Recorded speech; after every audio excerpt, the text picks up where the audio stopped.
King of kings, Lord of lords. I am that I am, mighty man in battle, Lion of the tribe of Judah, Ancient of days, Lily of the valley, Rose of Sharon, Jehovah Nissi, Jehovah Rapha, Elohim, El Shaddai, God of Abraham, God of Isaac. God, we worship you. God who fights for our battle. God who heals us. God who provides us. God, we worship you. Thank you, Father, for your protection. Thank you, Lord, for fighting our battles, Lord. Thank you, Lord, for keeping us safe till this very moment, Lord. Oh, enemy has tried to overpower us. Enemy has tried to destroy us, but you have kept us alive. You have kept us safe and sound. You have kept us still in the land of the living, Lord. Father, we give you praise. Accept our thanks, Lord. Accept our gratitude, Lord. In Jesus' precious name we pray. Amen. Amen. যদি আমাকে শুনে থাকেন কেউ একজন বলুন hallelujah. Hallelujah. Hallelujah. Hallelujah. Amen. Amen. Amen. Amen. So, brethren, I want to thank all of you once again for continuing us in this study as we are trying to see about the marriage, about the home that we have built already or we are going to build. We are trying to learn something from the Word of God last few days. এবং আমি বিশ্বাস করি যে এগুলো আপনাকে যথেষ্ট জ্ঞান প্রদান করছেন, যথেষ্ট উৎসাহ দিচ্ছেন এবং আমি বিশ্বাস করি যে এর মধ্যে দিয়ে আপনি আপনার সিদ্ধান্ত, আপনি আপনার সেই উন্নতি সম্পর্কে পরিবারে সেটি করতে আপনি সক্ষম হচ্ছেন যীশু খ্রিস্টের নামে। সো তারই ধারাবাহিকতায় আমরা দেখতে চাই এবং যেটি আমি বলেছি যে যুবক যুবতীদের জন্য খুবই প্রয়োজন এমনকি আমরা যারা বিবাহিত জীবনযাপন করছি তাদের জন্যও আমাদের প্রয়োজন, এমনকি যারা আমাদের চারিপাশে আছে, আমাদের আশেপাশেই যে সমস্ত ভাই বোনেরা আছে যারা সেই সম্পর্কে যেতে চান, তাদেরকে পরামর্শ দেয়া, তাদেরকে সাহায্য করার জন্য নিজেদেরকে জানাও বড় প্রয়োজন। আমি প্রার্থনা করি প্রভু সর্বশক্তিমান তিনি আমাদের প্রত্যেককে ব্যবহার করবেন যীশু খ্রিস্টের নামে। আমি প্রার্থনা করি যে এই শিক্ষা যদি কোথাও আপনি দেন, প্রভুর আত্মন, সে পবিত্র আত্মন আপনার সহবর্তী হবেন যীশু খ্রিস্টের নাম। তো আজকে যে বিষয়টি নিয়ে আমরা আলোচনা করতে চাই, বিশেষ করে যারা অবিবাহিত ভাই বোনেরা আমাদের রয়েছেন তাদের জন্য আজকে এটি খুবই ইম্পর্টেন্ট বিষয়।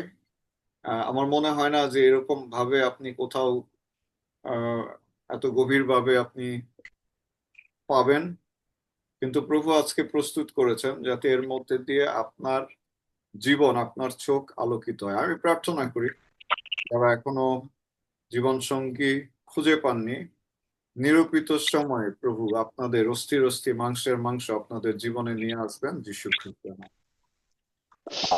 আজকে যে টপিকটি নিয়ে আমরা কথা বলতে চাই সেটা হচ্ছে যে before I say I do, অর্থাৎ আই ডু মানে আমি রাজি বা আমি সম্মত, এই কথাটা বলার আগে আমাদের কি বিষয়ে আলোকপাত করা দরকার বা কি বিষয়ে লক্ষ্য রাখা দরকার। আপনারা জানেন যে খ্রিস্টীয় বিবাহ অনুষ্ঠানে আমরা কিন্তু কমিটমেন্ট করে থাকি, আমাদেরকে শপথ পড়ানো হয় এবং সেই শপথ পড়ানোর ক্ষেত্রে আমরা আমাদেরকে জিজ্ঞাসা করা হয় যে সো সো সো তুমি কি অমুককে তোমার স্ত্রী বা তোমার হাজবেন্ড হিসেবে গ্রহণ করতে সম্মত আছো কিনা? তখন আমরা বলি কি, হ্যাঁ সম্মত আছি। ইংলিশে বলে ইয়েস আই ডু। সো এই আই ডু বা আমি সম্মত আছি এই কথাটি ফাইনালি বলার আগে, বেদির সামনে এই কথাটি ফাইনালি বলার আগে আমাদের কি কি বিষয়ে লক্ষ্য রাখা দরকার? আমরা প্রথম করিন্থীয় 14 অধ্যায় 40 পদ যদি যাই, প্রথম করিন্থীয় 14 অধ্যায় 40 পদ, আর সেখানে বলছে late all things be done decently and in order, সমস্ত কিছুই যাতে সুষ্ঠু এবং সুন্দরভাবে কি হয়, সম্পাদিত হয়। সো আমাদের জীবনে আমরা যা কিছু করি না কেন আমাদের কিন্তু একটা পূর্ব প্রস্তুতি থাকতে হবে, যাতে করে সবকিছু সুন্দরভাবে সাজানো ভাবে আমরা করতে পারি। সো যে কোনো বিষয়ে যদি পূর্ব প্রস্তুতি থাকে তখন কিন্তু সেই বিষয়টি ভালো হয়। এমনকি পরীক্ষার সময় যদি আপনি আগের থেকে প্রস্তুত হন, প্রস্তুতি নেন, এবং আপনার প্রস্তুতি যদি ভালো হয় তাহলে আপনার পরীক্ষা কিন্তু ভালো হবে। বিবাহ একটা পরীক্ষা, পার্টনার খুঁজে নেওয়া, পার্টনারের সঙ্গে যুক্ত হওয়া, এটিও কিন্তু জীবনের একটি বড় পরীক্ষা। এই পরীক্ষায় কিন্তু সবাই অংশগ্রহণ করতে সাহস পায় না। আবার অনেকে আছে এই পরীক্ষায় অংশগ্রহণ করার জন্য যে যোগ্যতা দক্ষতা যা থাকা দরকার তারা সেটি তাদের জীবনে অর্জন করতে পারে না। সো সেই পরীক্ষায় যাওয়ার আগে অবশ্যই আমাদেরকে কি করতে হবে? আমাদেরকে প্রস্তুতি নিতে হবে যাতে সমস্ত কিছু সুন্দরভাবে সম্পাদিত হয়। অবশ্যই আমি বলি যে আহ আমরা যারা বাবা মা আছি, যাদের সন্তান এখনো ছোট বা বড় বা অবিবাহিত, আমাদের এখনই প্রার্থনা করা উচিত তাদের জীবন সঙ্গীর জন্য। এবং প্রাপ্তবয়স্ক যখন আমাদের সন্তানেরা হবে তাদেরকে বলা উচিত যাতে তারা জীবন সঙ্গীর জন্য প্রার্থনা শুরু করে। যত তাড়াতাড়ি প্রার্থনা করবেন তত সঠিক ব্যক্তি তাদের জীবনে যুক্ত হবে। আমি আবারও বলছি, যত তাড়াতাড়ি প্রার্থনা করবে তত সঠিক ব্যক্তি। 100% সঠিক, 100% রাইট পারসন নাই কিন্তু, মানে 100 ভাগ ভালো মানুষ, ইট ইজ নট পসিবল। কিন্তু কি করতে পারি, যত তাড়াতাড়ি আমরা তাদেরকে প্রার্থনা করতে শিখাবো বা বলবো, তারা যদি সত্যিকারে প্রার্থনা করে ঠিক তত পার্সেন্ট সঠিক বা পারফেক্ট অস্থির অস্থির মাংসের মাংস খুঁজে নেবার সম্ভাবনা বৃদ্ধি পায়। আমরা আজকে যে বাইবেল অংশটি দেখতে চাই সেটি আদি পুস্তক 29 অধ্যায় 11 থেকে 20 পদ। আমি অনুরোধ করি যদি কেউ একটু পাঠ করেন ভিডিও অন করে। আদি পুস্তক 29 অধ্যায় 11 থেকে 20 পদ। আমরা আজকে এমন একজনের জীবন দেখব যার কোনো প্রস্তুতি ছিল না, যার কোনো পূর্ব প্রস্তুতি ছিল না, বা যে তার জীবনটি খুবই দুর্বিষহ জীবনের মধ্যে দিয়ে নিয়ে গিয়েছিলেন। এবং তার জীবনে কি ঘটেছিল? কেউ আছেন বাইবেল পাঠে সাহায্য করবেন? আদি পুস্তক 29 অধ্যায় 11 থেকে 20 পদ।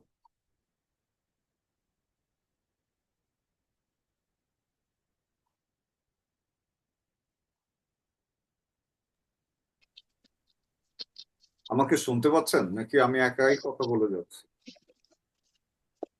হ্যাঁ, শোনা যাচ্ছে। আদি পুস্তক 29 অধ্যায় 11 থেকে 20 পদ পাঠ করছি। পরে যাকব রাহেলকে চুম্বন করিয়া উচ্চস্বরে রোদন করিতে লাগিলেন। আর আপনি যে তাহার পিতার কুটুম্ব ও রিবিকার পুত্র। যাকব রাহেলকে এই পরিচয় দিলে রাহেল দৌড়াইয়া গিয়া আপন পিতাকে সংবাদ দিলেন। তাহাতে লাবণ আপন ভাগিনীর যাকবের সংবাদ পাইয়া দৌড়াইয়া তাহার সহিত সাক্ষাৎ করিতে গেলেন। তিনি তাহাকে আলিঙ্গন ও চুম্বন করিলেন ও আপন বাটিতে লইয়া গেলেন। পরে তিনি লাবণকে উক্ত সমস্ত বৃত্তান্ত জ্ঞাত করিলেন। তাহাতে লাবণ কহিলেন, তুমি নিতান্তই আমার অস্থি ও আমার মাংস।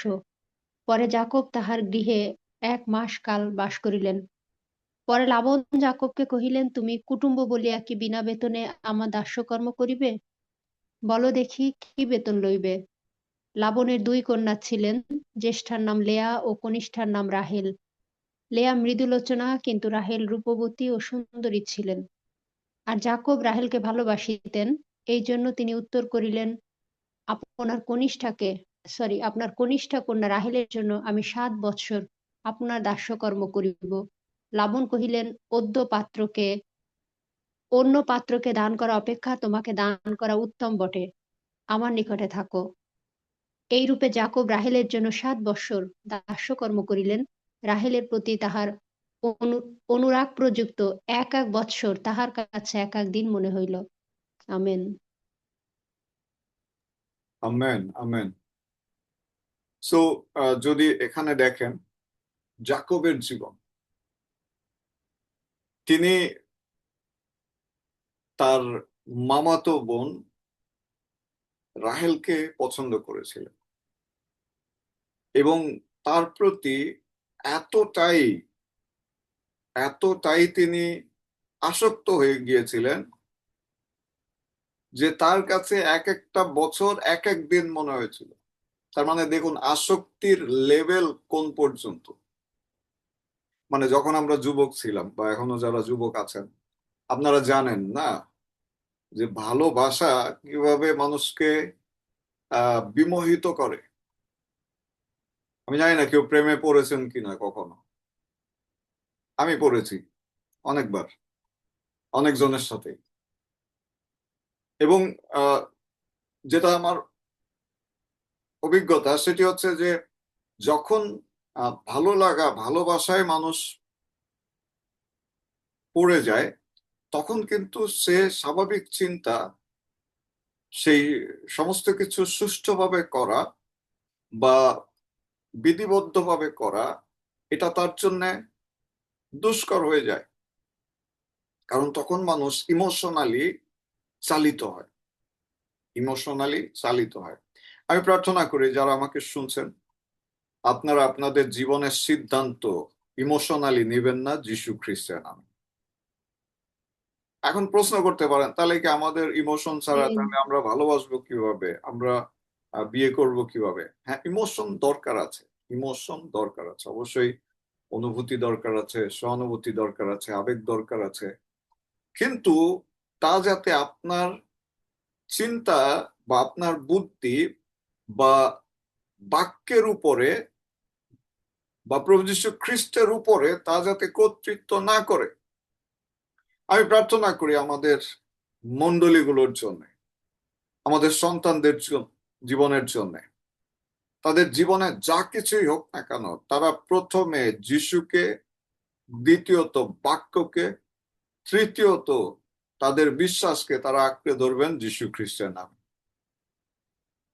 খ্রিস্টদের প্রিয়জন, আমরা এখানে দেখি যাকবের জীবন, যদি আপনি পড়েন আদি পুস্তক 29 অধ্যায় পুরোটা, তাহলে আপনি দেখবেন যে তিনি এতটাই বিমোহিত হয়ে গিয়েছিলেন, প্রেমে অন্ধ হয়ে গিয়েছিলেন যে তিনি হিতাহিত বোধ হারিয়ে ফেলেছিলেন। তার 7 বছর এক এক দিনের মতো মনে হচ্ছিল। এরপরে দেখুন কি ঘটেছে 22 পদে, 21 পদ থেকে দেখুন, সেখানে বলছে, পরে যাকব লাবণকে কহিলেন, আমার নিয়মিত কাল সম্পূর্ণ হলো, 7 বছর শেষ একটা মেয়ের প্রেমে। এখন আমার ভার্যা আমাকে দিন, আমার স্ত্রী আমাকে দিন, আমি তার কাছে গমন করিব। তখন লাবণ ওই স্থানের সকল লোককে একত্র করিয়া ভোজ প্রস্তুত করিলেন। আর সন্ধ্যাকালে তিনি আপন কন্যা লিয়াকে লইয়া তাহার নিকটে আনিয়া দিলেন, আর যাকব তাহার কাছে গমন করিলেন। আর লাবণ শিল্পা নাম্নী আপন দাসীকে আপন কন্যা লেয়ার দাসী বলিয়া তাহাকে দিলেন। আর প্রভাত হইলে দেখো তিনি লেয়া। তাহাতে যাকব লাবণকে কহিলেন, আপনি আমার সহিত একই ব্যবহার করিলেন, আমি কি রাহেলের জন্য আপনার দাস্যকর্ম করি নাই? তবে কেন আমাকে প্রবঞ্চনা করিলেন? কেউ একজন বলুন আমেন। আমেন। আমেন। ভাই যদি আমাকে শুনে থাকেন আপনারা রেসপন্স করুন, বলুন হালেলুয়া। হালেলুয়া।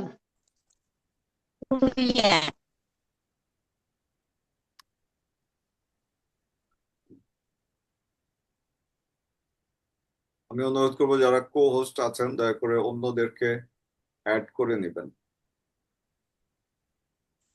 দেখুন, যাকব প্রেমে এতটাই অন্ধ যে তিনি যার জন্য 7 বছর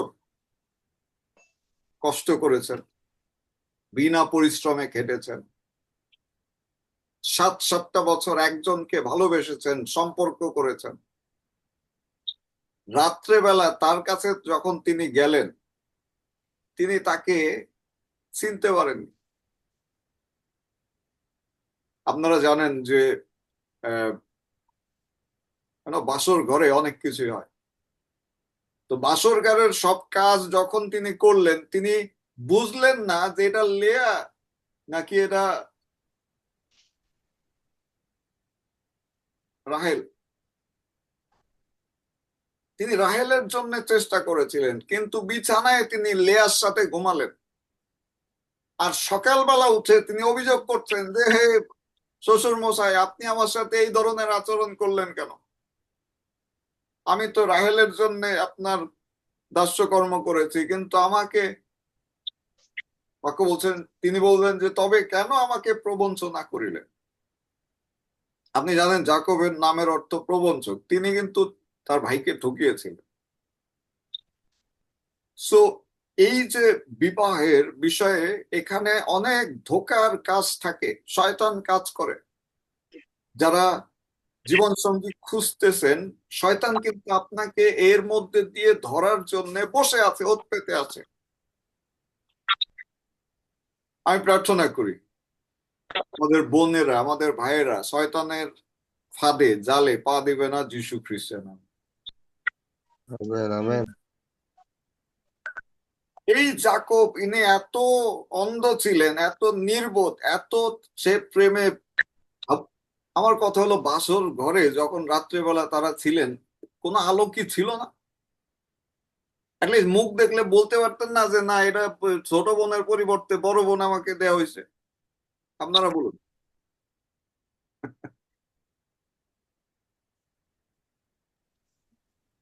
একটু চিন্তা করুন। সে তো 7 বছর যাবৎ লেয়াকে দেখছে, রাহেলকে দেখছে, আরো তার বোন আছে, আরো তার আত্মীয় আছে, আরো তার স্বজন আছে, সবাইকে তিনি চিনেন। 7 বছর সেই বাসার তিনি কাজ করেছেন, গরু চড়িয়েছেন, মেষ চড়িয়েছেন, থালাবাটি ধুয়েছেন, সমস্ত কাজ করেছেন, ক্ষেতের কাজ করেছেন, ফসলের কাজ করেছেন। কিন্তু ওই দিন রাত্রে যখন তাকে দেয়া হলো তিনি কি মানে অন্যভাবে বলি যে তিনি বিছানায় যাওয়ার আগে তিনি কি ঘুমটা খুলে দেখেননি?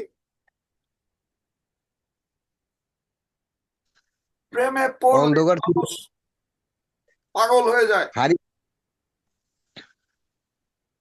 জি তিমথি বলো।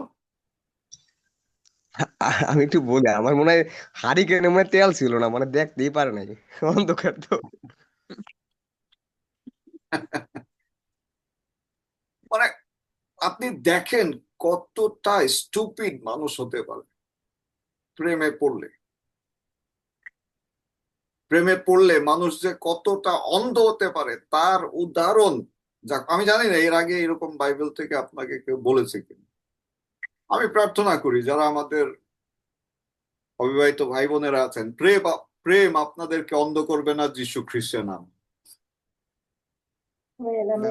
দেখুন, সঙ্গী নির্বাচন করার ক্ষেত্রে অবশ্যই আপনাকে সতর্ক হতে হবে। ইমোশনালি যদি আপনি চালিত হন তাহলে জাকবের মতো ভুল আপনার জীবনে হতে পারে।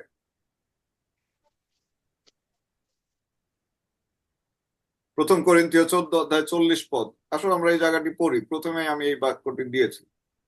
বলছে কি? প্রথম করিন্থীয় 14 অধ্যায় 40 পদ। কেউ আছেন? বলছে কিন্তু সকলে শিষ্ট ও সুনিয়মিত রূপে করা হোক। আমি প্রার্থনা করি আপনি জীবন সঙ্গী বাছার ক্ষেত্রেও শিষ্ট এবং সুনিয়ন্ত্রিত ভাবে আপনি তা করতে সক্ষম হবেন যীশু খ্রিস্টের নামে। আমেন। সঙ্গী নির্বাচন করার আগে অবশ্যই আপনাকে আপনার সঙ্গীকে জানতে হবে, মানতে হবে। এটা খুবই ইম্পর্টেন্ট। কোর্টশিপ ইংলিশে বলছে অনেকে বলছে যে এঙ্গেজমেন্ট হলেই যে বিয়ে হবে তা না, আপনি এঙ্গেজ করে রাখতে পারেন। আর এঙ্গেজমেন্টের সময় আমরা বলি যে 6 মাস, খুব বেশি হলে 1 বছর। এই 1 বছর আপনার পার্টনারকে চিনতে হবে, জানতে হবে, তার সাথে আপনার মিলগুলো বুঝতে হবে, আপনার অমিলগুলো বুঝতে হবে। আপনি কতটুকু অ্যাডজাস্ট করতে পারবেন, সে কতটুকু আপনার সঙ্গে অ্যাডজাস্ট করতে পারবে, এই বিষয়গুলো এগুলো চিন্তা করতে হবে, এগুলো শিষ্ট তার মধ্যে দিয়ে নিয়ে আসতে হবে। প্রথম থিসসলুনিকীয় 5 অধ্যায় 21 পদ। প্রথম থিসসলুনিকীয় 5 অধ্যায় 21 পদ। আমাকে কেউ সাহায্য করবেন দয়া করে।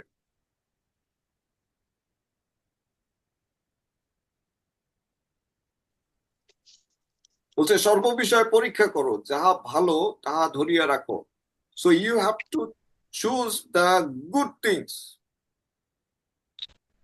বলছে সবকিছু পরীক্ষা করো। You have to examine everything. যাকে আপনি মনে করছেন যে আপনি তাকে ভালোবাসেন, you have to also examine him or her. Romeo 12 অধ্যায় 1 এবং 2 পদ। রোমিও তার 12 অধ্যায় 1 এবং 2 পদ।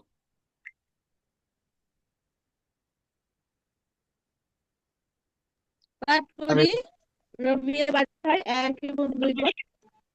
অতএব হে ভাতৃগণ, ঈশ্বরের নানা করুণার অনুরোধে আমি তোমাদিগকে বিনতি করিতেছি, তোমরা আপন আপন দেহকে জীবিত পবিত্র ঈশ্বরের প্রীতিজনক বলিরূপে উৎসর্গ করো, ইহাই তোমাদের চিত্ত সঙ্গত আরাধনা। আর এই যুগের অনুরূপ হইও না, কিন্তু মনের নূতনীকরণ দ্বারা স্বরূপান্তরিত হও, যেন তোমরা পরীক্ষা করিয়া জানিতে পারো ঈশ্বরের ইচ্ছা কি, যাহা উত্তম ও প্রীতিজনক ও সিদ্ধ। আমেন। তো যখন আপনারা জানছেন, জানার সময় এই 2টি পদ অবশ্যই আপনাদেরকে মনে রাখতে হবে। প্রথম হচ্ছে যে আপনাকে এই সম্পর্কটা পবিত্র রাখতে হবে। বিয়ের আগে যৌন সম্পর্ক স্থাপন করা যাবে না। No sexual relationship before marriage. আমরা অনেক সময় কি করি, আমরা দেখি আমাদের সমাজে মানে এঙ্গেজমেন্ট হয়েছে, তাতে আর কি হয়েছে, বিয়ে প্রায় মানে 80 ভাগ হয়ে গেছে, আর 20 ভাগ বাকি আছে, মানে জাস্ট খাওয়া দাওয়া বাকি আছে। Don't do that. যখন আপনি কোর্টশিপ করবেন, এঙ্গেজমেন্ট করবেন, তখনও প্রার্থনায় থাকুন, নিজেদেরকে পবিত্র রাখুন। এবং বলছে কি, স্বরূপান্তরিত হওয়া, রূপান্তর, এটা কিন্তু বিয়ের একটা প্রথম বিষয়।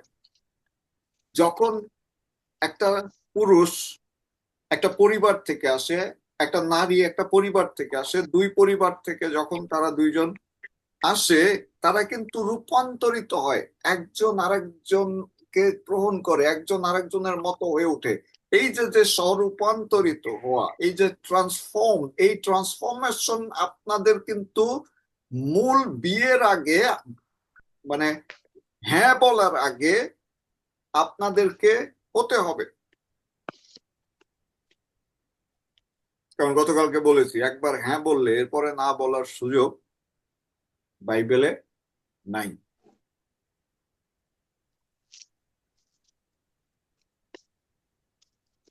যদি আমার কথার সঙ্গে একমত হয়ে থাকেন বলুন আমেন। আমেন। আমেন। 2 করিন্থীয় 2 অধ্যায় 11 পদ। 2 করিন্থীয় 2 অধ্যায় 11 পদ। পাঠ করছি 2 Corinthians 2:11 যেন আমরা শয়তান কর্তৃক প্রতারিত না হই, কেননা তাহার কল্পনা সকল আমরা অজ্ঞাত নই। প্রথম থিসলনিকীয় 5:22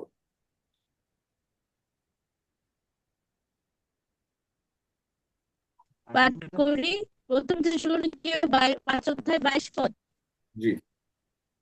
সর্বপ্রকার মন্দ বিষয় হইতে দূরে থাকো।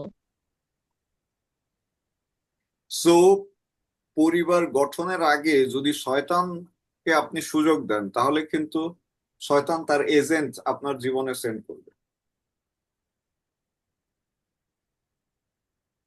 পবিত্র পরিবার কিন্তু পবিত্র বলছে, বিবাহ পবিত্র এবং সজ্জা Bimal আদরণীয়।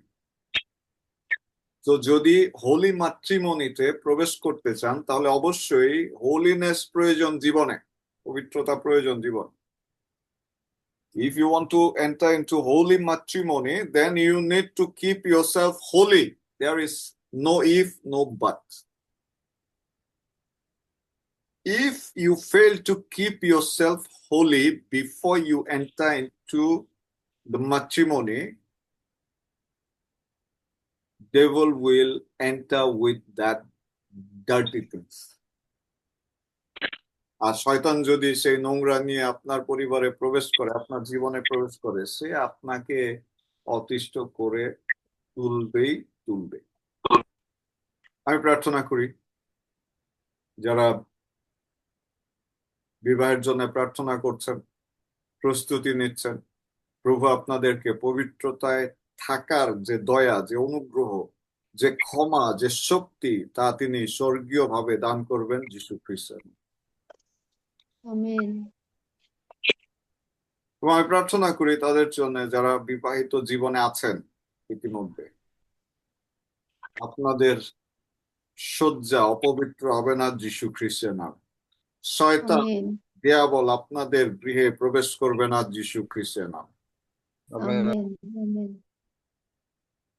So before I say I do, there is some red flag that we need to watch. আমি হ্যাঁ বলার আগে, রাজি আছি বলার আগে, সম্মতই আছি বলার আগে কিছু লাল চিহ্ন রয়েছে। সেই লাল চিহ্নগুলো কি? মার্ক 14:38 মার্ক 14:38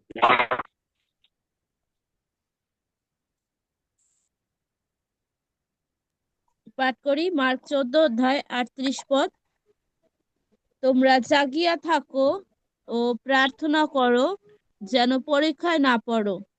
আত্মা ইচ্ছুক বটে, কিন্তু মাংস দুর্বল। তো এখানে রেড চিহ্ন কি বলতে পারেন? কে বলতে পারে এখানে রেড সাইন কি? মাংসে দুর্বল। যদি পার্টনার মাংসে দুর্বল হয়, গুড। দ্বিতীয়ত, জাগিয়ে থাকো, প্রার্থনা করো। সেই ক্ষেত্রে আমাদের জাগিয়ে থাকা বা প্রার্থনা করা, সেইখানে আমরা কিন্তু করি না। সেই বেশিরভাগ ক্ষেত্রে এই জায়গায় আমরা যদি দুর্বল। পার্টনারের জীবন প্রার্থনাশীল না হয়, দ্যাট ইজ রেড সিগন্যাল। যদি সে প্রার্থনাশীল জীবনযাপন না করে, that will be a red signal. কারণ যে বিয়ের আগে প্রার্থনা করে না, বিয়ের পরে যে প্রার্থনা করবে, এর নিশ্চয়তা কে দিবে?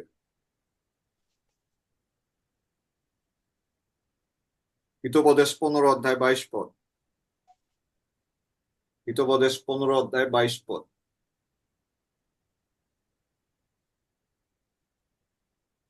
হিতোপদেশ 15:22 মন্ত্রণার অভাবে সংকল্প সকল ব্যর্থ হয়, কিন্তু মন্ত্রী বাহুল্য সেই সকল সুস্থির হয়। আমেন। এইখানে রেড সিগন্যাল কি? মন্ত্রণার অভাব মানে হচ্ছে সুপরামর্শের অভাব। সুপরামর্শের অভাব, অর্থাৎ যদি পার্টনার পরামর্শ না পেয়ে থাকে, তার মানে কি? তার মানে হচ্ছে যে আমি যাকে পছন্দ করছি, তার আশেপাশে যারা আছে তারা যদি তাকে সুমন্ত্রণা না দেয়, তাকে যদি ভালো পরামর্শ দিতে ব্যর্থ হয়, then it is a red sign. অনেক সংসার ভেঙে যায় কারণ মা বা বোনের প্ররোচনায়। বিয়ের পরে আমরা বলি এটাকে ফ্যামিলি, এটাকে আমরা বলি এক্সটার্নাল ফ্যামিলি ইন্টারফিয়ার। স্বাভাবিক, মায়ের তো মেয়ে, কলিজা ছেঁড়া ধন। সে যখন একটু কষ্ট পায় আর যখন সে মার সাথে শেয়ার করে, মা তো বলে যে তোর ওইখানে থাকার দরকার নেই, সবকিছু ছেড়ে দিয়ে চলে আয়। সংসার কি হলো? শেষ হয়ে গেল। আমি বেঁচে আছি, আমি থাকতে ওর কোনো অভাব হবে না, আমি দেখবো। তখন ওই মেয়ে কি করে? সে অ্যাডজাস্ট করার পরিবর্তে কি করে? সে সম্পর্ক থেকে বেরিয়ে আসার সুযোগ নেয়। সুমন্ত্রণার অভাব, সুমন্ত্রণার অভাব। অনেক পরিবার ভেঙে যায় এই কুমন্ত্রণার জন্য। আপনি প্রশ্ন করতে পারেন যে পালক, তাহলে মা কি ভালো পরামর্শ দিবেন? অবশ্যই ভালো পরামর্শ দিবে, কিন্তু আপনাকে মনে রাখতে হবে যে সে বিবাহিত। তার স্বামীর সঙ্গে তাকে মানিয়ে নিতে হবে, বা তার স্বামীকে তার সঙ্গে মানিয়ে নিতে হবে। তাকে উৎসাহ দিতে হবে এই বলে যাতে করে সে তার স্বামীকে তার মতো করে নিতে পারে। কখনোই বিচ্ছেদ অ্যাডভাইসেবল না।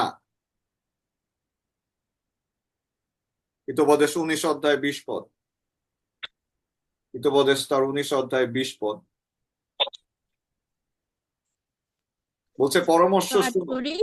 হিতোপদেশ 19 পরামর্শ শোনো, শাসন গ্রহণ করো, যাতে বিশ্বাস করে জ্ঞানবান হও।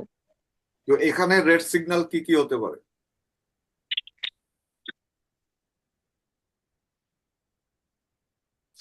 পরামর্শ না শোনা, শাসন গ্রহণ শাসন না গ্রহণ করা। হ্যাঁ, এবং অজ্ঞানের শেষকালে মতো জ্ঞান চলাফেরা করে। যদি যদি পরামর্শ শুনি আপনার না, শাসন পালন করি না।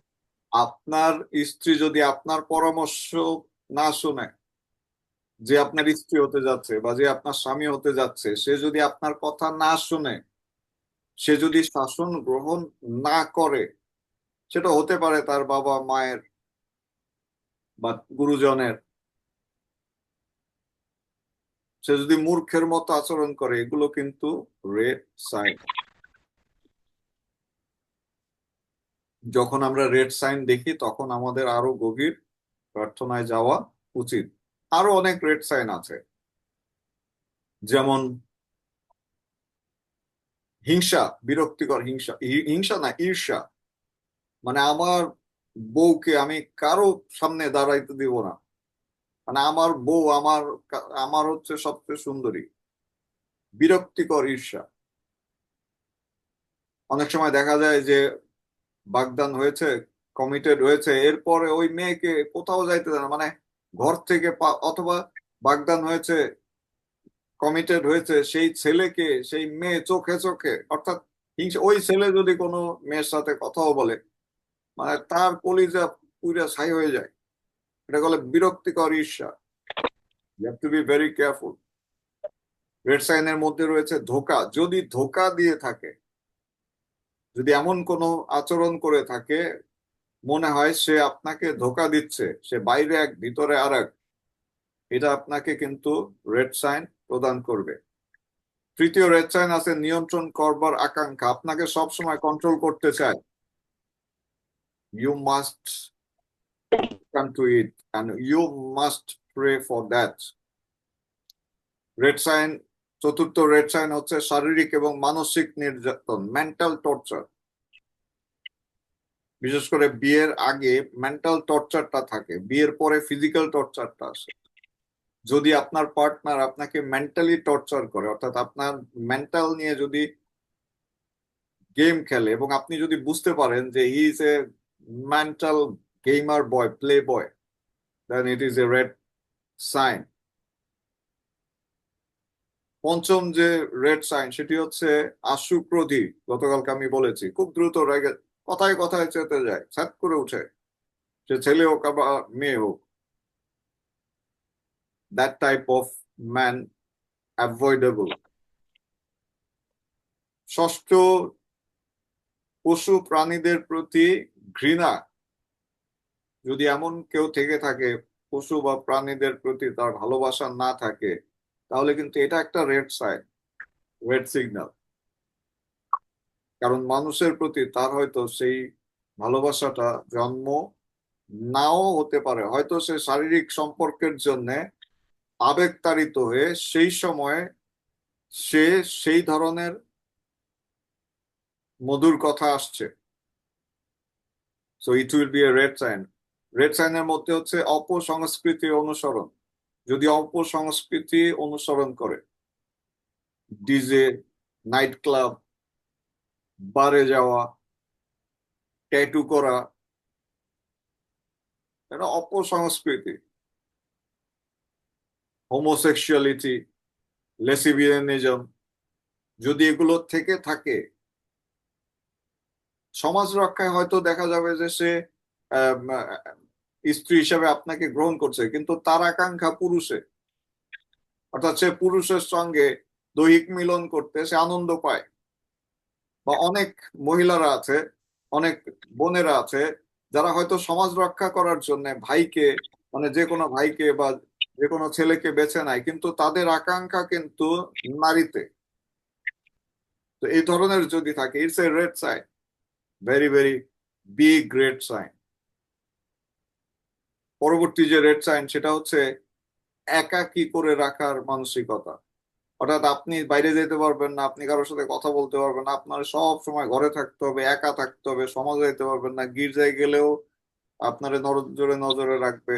এই ধরনের মানসিকতা থাকলে এটি লাল চিহ্ন বলে, লাল পতাকা। যদি নেশাগ্রস্ত হয়, এমনকি যদি বিড়ি সিগারেট খায়, ইউ মাস্ট অ্যাভয়েড।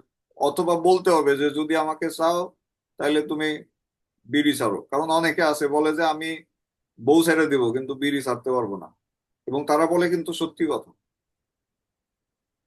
সো যারা বিড়িখোর, তারা যে গাঁজা খাবে না, তারা যে ইয়াবাতে আসক্ত হবে না, তারা যে অন্য কিছুতে তারা যাবে না বা যায় না,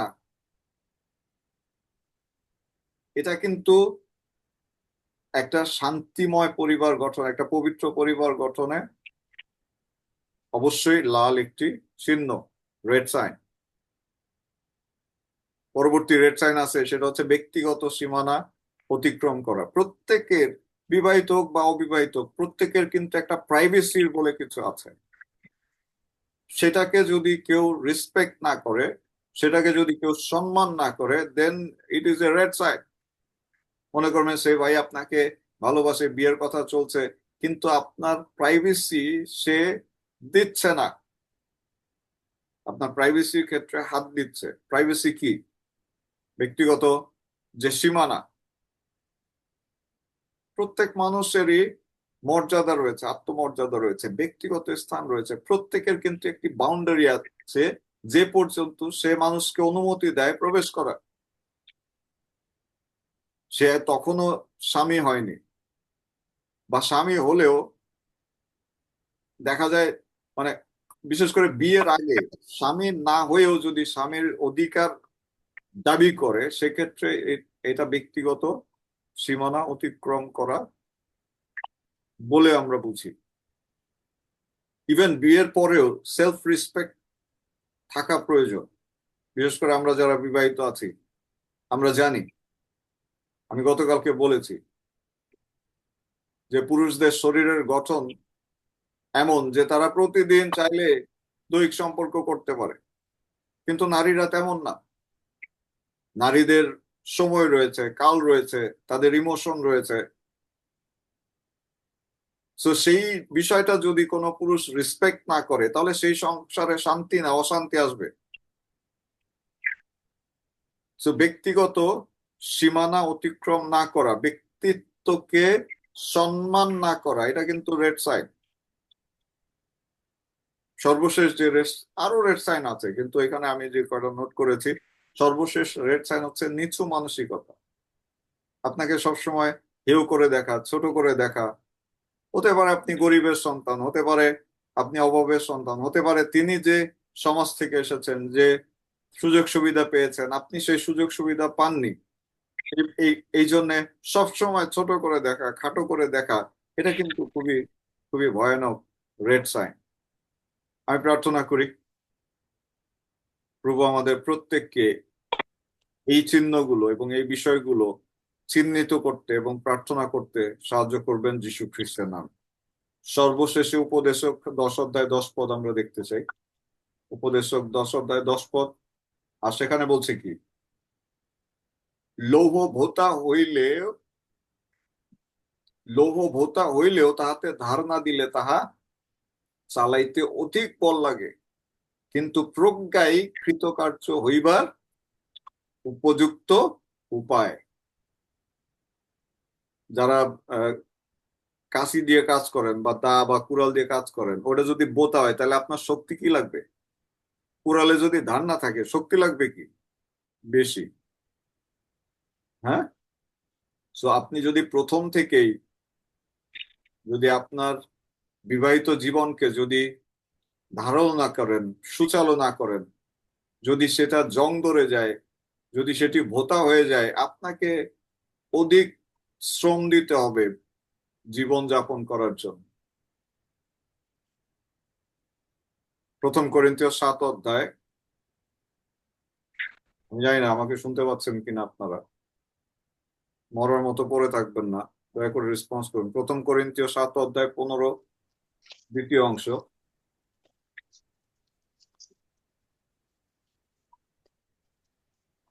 প্রথম করিন্থীয় 7 অধ্যায়। আচ্ছা, পুরোটা পড়ি। বলছে, তথাপি অবিশ্বাসী যদি চলিয়া যাক, এমন স্থলে সেই ভাতা কি সেই ভগিনী দাসত্বের বত্ত নহে, কিন্তু ঈশ্বর আমাদিগকে শান্তিতে আহ্বান করিয়াছেন। তো দ্বিতীয় অংশ যেটা গুরুত্বপূর্ণ সেটা হচ্ছে ঈশ্বর আমাদিগকে শান্তিতে আহ্বান করেছেন।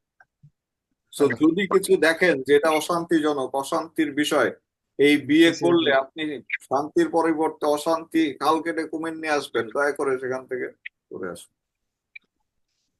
প্রভু আমাদের প্রত্যেককে সাহায্য করবেন যীশু খ্রিস্টের নাম। আশা করি আমরা আজকের টিচিং এর মধ্যে দিয়ে কিছুটা শিখতে সক্ষম হয়েছি নাকি? যদি কিছু নতুন শিখে থাকেন আপনি শুধু বলবেন হালেলুয়া। হালেলুয়া। অনেক দিন হয়ে গেছে না?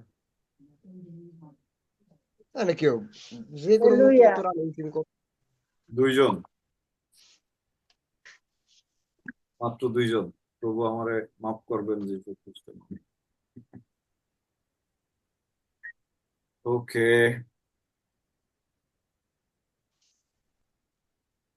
অঞ্জলি মাসি আমাকে শুনতে পাচ্ছেন?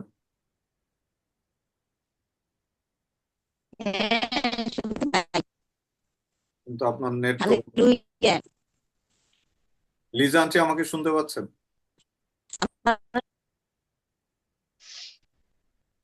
লিজা আন্টি আমাকে শুনতে পাচ্ছেন?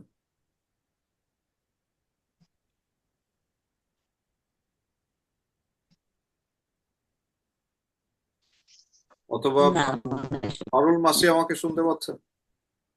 যারা সিনিয়র আছেন।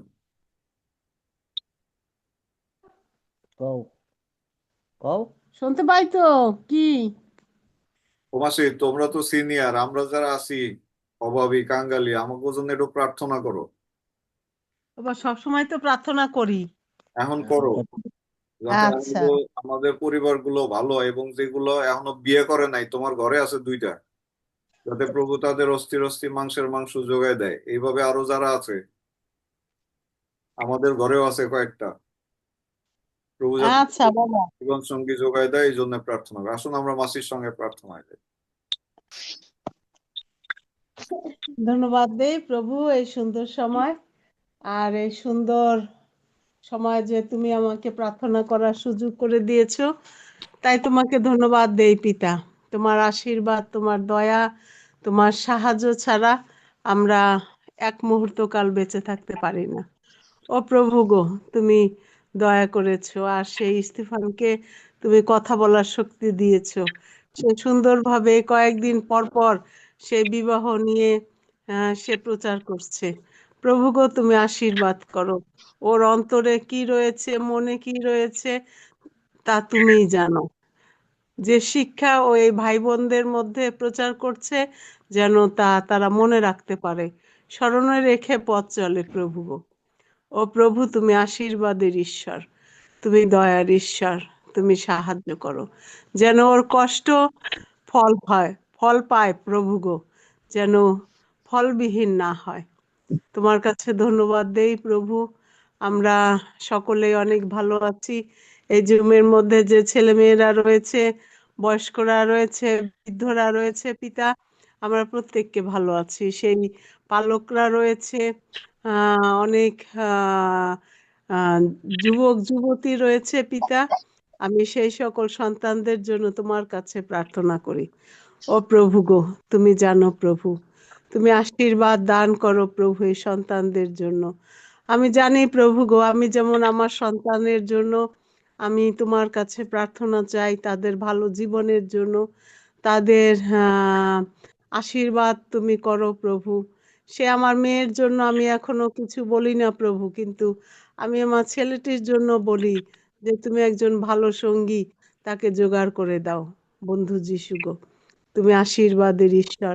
এরকম অনেক সন্তান রয়েছে, তিমথি রয়েছে, সেই কল্যাণীর মেয়ে রয়েছে, সেই গাব্রিয়েল রয়েছে, ও প্রভু গো, আরো রয়েছে সেই আহ গোলোরিয়া রয়েছে, আমার লিনিয়া রয়েছে। প্রভু গো, এরকম অনেকেই রয়েছে।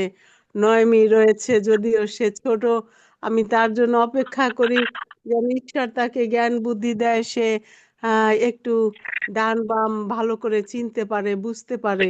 ও বন্ধু যিশু গো, তুমি আশীর্বাদ করো। আরো অনেক সন্তানরা রয়েছে পিতা গো, আমি অনেক সন্তানদের নাম বলতে পারছি না, কিন্তু তুমি জানো। বন্ধু যিশু, তুমি তাদের প্রত্যেকের প্রতি আশীর্বাদ করো এবং তাদের একজন সঙ্গিনী এবং সঙ্গী এটা তুমি জোগাড় করে দাও। বন্ধু যিশু গো, কার কি প্রয়োজন পিতা, আমরা যেমন খাবার খাই, তোমার কাছে প্রার্থনা করি প্রভু গো, আমাদের দিয়েছো গরিবদেরও তেমনি ভাবে দান করো। আর এই কথাটিও আমি তোমাকে বলছি পিতা গো, যে সন্তানেরা এখনো কিছু নাই, তাদের তুমি যা প্রয়োজন তা তুমি জোগাড় করে দাও। প্রেমময় পিতা, আশীর্বাদ করো প্রভু গো। সেই তোমার কাছে সেই অঞ্জলি মাসিকে রাখি প্রভু গো, বৃদ্ধ দাসী, তার প্রতি তুমি দয়া করো। সেই অনেক শীত পড়ছে প্রভু, ডায়াবেটিসের মানুষ, তুমি তাকে নিরাপদে রাখো। ও প্রেমময় পিতা গো, লিজা বৌদিকে রাখি, তিনি অনেক অসুস্থ থাকেন, সেই বৌদিকে তুমি আশীর্বাদ করো। এবং সে তো আরো বেশি শীত প্রধান দেশে থাকে। প্রভু গো, তুমি দয়া করো, আশীর্বাদ দান করো। কি প্রয়োজন রয়েছে তার পরিবারে, নাতিপুতি, ছেলের বউ, ছেলে, মেয়ের স্বামী, প্রভু গো, যারা রয়েছে তার প্রত্যেককে আমরা তোমার কাছে রাখি। ও বন্ধু যিশু গো, এমনি ভাবে তুমি দয়া করো প্রভু। সেই স্টিফানের ঘরে ছোট্ট শিশু বাচ্চা রয়েছে প্রভু গো, কেবল একটু একটু বুঝতে পারছে, সে বালক বলে নিজেকে। প্রভু গো, তুমি আশীর্বাদ করো, দয়া করো। এই বৌমা রয়েছে, বৌমার বোন রয়েছে, ও প্রভু গো, তার বাবা রয়েছে, মা রয়েছে, সে তোমার পক্ষে কাজ করছে পিতা, তুমি আশীর্বাদ করো। বন্ধু যিশু গো, সেই মঞ্জু গ্রামের বাড়িতে রয়েছে একা, তুমি জানো প্রভু গো, তুমি তাকে সাহস দিয়েছো। প্রভু গো, তার অনেক সাহস প্রভু গো, তুমি তাকে আশীর্বাদ করো যেন সে একা একা ভালোভাবে থাকতে পারে। অনেক সময় অনেক ভয় পাই প্রভু, একদিন যদি আমি তাকে ফোনে কথা না বলি, আমি সেই দিন ঘরের মধ্যে দিয়ে ঘুরে বেড়াই প্রভু, অনেক সময় আমার মনে থাকে না, তার কথা অনেক সময় মনে পড়ে, আবার ভুলে যাই। আমি তখন সেই নয়নি চিত্রকে বলি, মঞ্জু মাসির সাথে একটু কথা বলাই দে, কারণ আমি এই টাচ মোবাইল কিছু বুঝি না। প্রেমময় পিতা, তুমি দয়ার ঈশ্বর, তুমি তাকে ভালো রেখো যেন সাহস করে ওই গ্রামের বাড়িতে থাকতে পারে প্রভু গো। যে পাশে আমার ভাইরা রয়েছে, তারাও যেন ভালো থাকে। বন্ধু যিশু, তোমার সেই জন্মতিথি আসছে। অনেক মানুষ রয়েছে অনেক অসহায় অবস্থায়।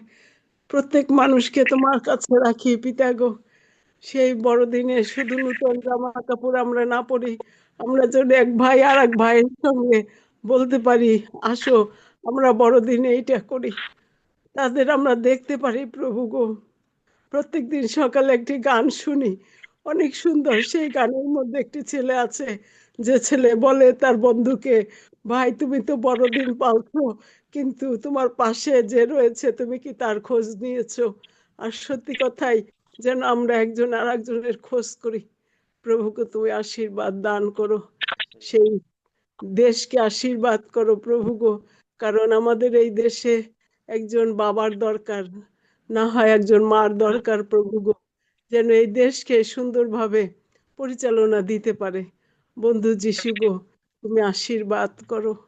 মারা জানি প্রভু গো, এগুলি ভালো লাগে না পিতা, অশান্তি। ও প্রেমময় পিতা, তুমি দয়ার ঈশ্বর, তুমি দয়া করো। যে ভূমিকম্প হয়েছে প্রভু শুনেছি, আমাদের এক বোন আছে এখানে, তার মেয়ে সেই ঢাকায় নারায়ণগঞ্জে থাকে। তারা যে বিল্ডিং এ থাকতো সেই বিল্ডিংটি আর একটা বিল্ডিং এর সঙ্গে হেলান দিয়েছে প্রভু গো, ফেটে গিয়েছে।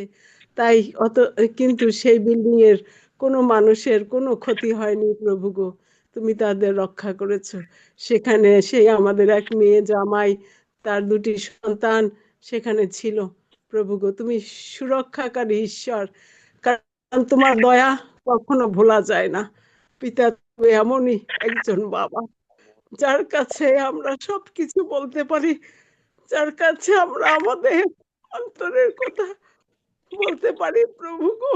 তুমি আশীর্বাদ করো।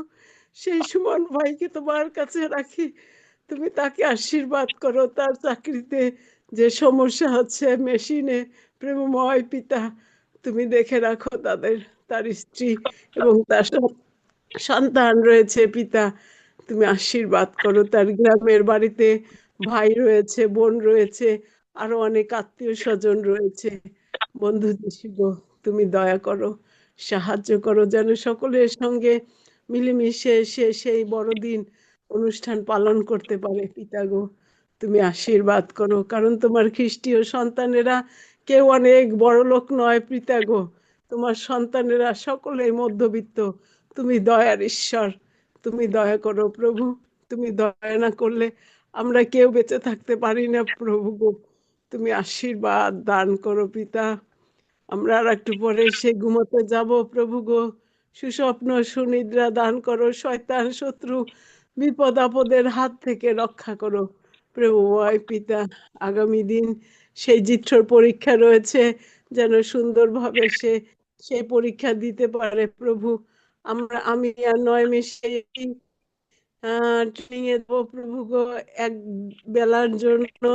সেই আমাদের ক্রিসমাস বড়দিন আসছে, সেই সময় যে একটা বিস্কিট প্রোগ্রাম হয় প্রভু গো, সেই প্রোগ্রামের অনুষ্ঠানে যাব, যেন আমরাও সুন্দরভাবে গিয়ে কাজ সেরে আবার সুন্দরভাবে বাড়ি ফিরে আসতে পারি। বন্ধু যিশু গো, তুমি বল দিয়েছো, শক্তি দিয়েছো। এখনো যে দুর্বলতা রয়েছে প্রভু গো, কিন্তু অনেকে ডাকের ময় পিতা, না গিয়ে পারি না, তুমি শক্তি দিও, যেন সুন্দরভাবে সেখানে গিয়ে আবার নিজ গৃহে ফিরে আসতে পারি। বন্ধু যিশু, তুমি একমাত্র ঈশ্বর পিতা, দয়ার ঈশ্বর, তুমি দয়া করো প্রভু গো, তুমি দয়া করো। সেগুলো রিয়ার বৃদ্ধ মাকে রাখি পিতা, তার প্রতি তুমি আশীর্বাদ দান করো। বন্ধু যিশু গো, সেই গোলরিয়ার অনেক ঠান্ডা লাগে, বন্ধু তুমি তাকে আশীর্বাদ দান করো। কারণ হয়তো একটু বয়স হয়ে যাচ্ছে, সেই জন্য সেই ঠান্ডাটা বারে বারে দেখা দেয় পিতা, তুমি আশীর্বাদ করো, সাহায্য করো পিতা গো। এরকম অনেক সন্তানেরা রয়েছে যাদের এই ঠান্ডা লাগে, তুমি সেই সকল সন্তানদের তোমার কাছে রাখি পিতা, তুমি তাদের দেখে রাখো। জুমের সকল সন্তানদের তুমি আশীর্বাদ করো। যে সন্তানদের ঘরে তাদের নিজেদের ছোট ছোট সন্তান রয়েছে প্রভু গো, তুমি সেই সন্তানদেরও আশীর্বাদ দান করো, যেন মা বাবারা সেই সন্তানদের সুন্দরভাবে শিক্ষা দিয়ে বড় করতে পারে পিতা। একমাত্র ঈশ্বর তুমি, বন্ধু যিশু, তুমি রক্ষা করো, তুমি রক্ষা করো প্রভু। গলি নিয়ে অনেক দূরে রয়েছে, যেন সে ভালো থাকে প্রভু গো। তার একজন সঙ্গিনীর প্রয়োজন রয়েছে পিতা, তুমি একজন সঙ্গিনী তাকে জোগাড় করে দিও পিতা প্রভু গো। তুমি আশীর্বাদ দান করো সেই মেয়েকে, তুমি বুঝতে শক্তি দাও প্রভু গো, যেন সে জীবনে এখনো সময় রয়েছে প্রভু গো, যেন সে একটা সুন্দর সিদ্ধান্ত নিতে পারে প্রভু। ও প্রভু গো, সেই যারা বিবাহ করেছে, আমি সেই সকল সন্তানদেরও তোমার কাছে রাখি প্রভু। আমাদের ঘরগুলিকেও রাখি প্রভু গো, আমাদের স্বামীদের তোমার কাছে রাখি। তুমি প্রত্যেককে আশীর্বাদ দান করো। ও প্রভু গো, তাদের তুমি শক্তি দাও যেন তারা সুন্দরভাবে কাজ করে আবার নিজ গৃহে ফিরে আসতে পারে। বন্ধু যিশু গো, এই পরিবারের জন্য তারা যে সকল কাজ করে, তুমি তাদের শক্তি দাও, দয়া করো প্রভু গো, আশীর্বাদ দান করো। ও বন্ধু যিশু গো, তুমি সেই স্টিফানকে তুমি আশীর্বাদ করো প্রভু গো। আমি আর একটি বার তাকে তোমার কাছে রাখছি পিতা, তুমি তার প্রতি দয়া করো। ও প্রভু গো, তুমি সাহায্য করো, তুমি তার মনের আশা পূর্ণ করো প্রভু গো। সে যেন তার মনের আশা পূর্ণ করে তোমাকে দুহাত দিয়ে সেই আকাশের দিক দুহাত তুলে ধন্যবাদ দিতে পারে পিতা গো। তুমি সেই মতো আশীর্বাদ দান করো পিতা। ও পিতা গো, সেই আমি তিমথির আর একটি যে ভাই রয়েছে, সেই সন্তানের জন্য আমি তোমার কাছে প্রার্থনা করি প্রভু গো। তুমি তাকে আশীর্বাদ করো, যেন সেও ভালো থাকে, সুস্থ থাকে প্রভু গো, এবং তোমার উপরে নির্ভর করে চলতে পারে। সেই আমার জিত্র, সেই তিমথির ভাই প্রভু গো, তাদের এখন যে সময় যে বয়স প্রভু গো, তুমি এই সন্তানদের ধরে রাখো। এই সন্তানরা যেন সেই স্টিফানের হাত ধরে সামনের দিকে এগিয়ে যেতে পারে প্রভু গো, তুমি এমনি ভাবে সাহায্য করো। মিঠু ভাইকে তোমার কাছে রাখি প্রভু গো। আমি সকল সময় মিঠু ভাইকে আমি যখন প্রার্থনা করি, আমি তাকে ধন্যবাদ দেই প্রভু গো। সে অনেক, সেই আমার স্টিফানকে অনেক সাহায্য করেছে প্রভু গো। তুমি তাকে আরো ভালো মন দাও, আরো ধ্যান দাও প্রভু গো, যেন সে সুন্দরভাবে তার সেই যে আত্মীয় স্বজন যে ডাকে প্রভু গো, তার কাছে সে দৌড়ে যায় পিতা গো, যেন সেমনি ভাবে সাহায্য করতে পারে প্রভু গো। তুমি দয়া করো, তুমি আশীর্বাদ দান করো পিতা। তুমি একমাত্র ঈশ্বর প্রভু, তুমি জীবন্ত ঈশ্বর প্রভু গো, তুমি জাগ্রত ঈশ্বর, তুমি দয়ার ঈশ্বর প্রভু গো। তুমি আশীর্বাদ করো, সেই বড়দিনে যেন কেউ বিয়োগ না হয়ে যায় প্রভু গো। যারা আশেপাশে রয়েছে, এই জুমের মধ্যে রয়েছে, প্রত্যেকেই যেন সেই তোমার জন্মতিথি সুন্দরভাবে পালন করতে পারে প্রভু গো। তুমি সেই মতো সাহায্য করো, দয়া করো, আশীর্বাদ করো, সঙ্গে সঙ্গে থাকো প্রভু গো। অনেক কিছু চেয়েছি তোমার কাছে পিতা গো, যা চাইতে পারি নাই, যা বলতে পারলাম না, তা তুমি দান করো পিতা। তুমি একমাত্র ঈশ্বর পিতা, রাজার রাজা প্রভু গো। এই ছোট্ট প্রার্থনা প্রভু তোমার নামে চাই, তুমি দয়া করে শ্রবণ এবং গ্রাহ্য করো পিতা। আমেন, আমেন পিতা, আমেন। আমেন।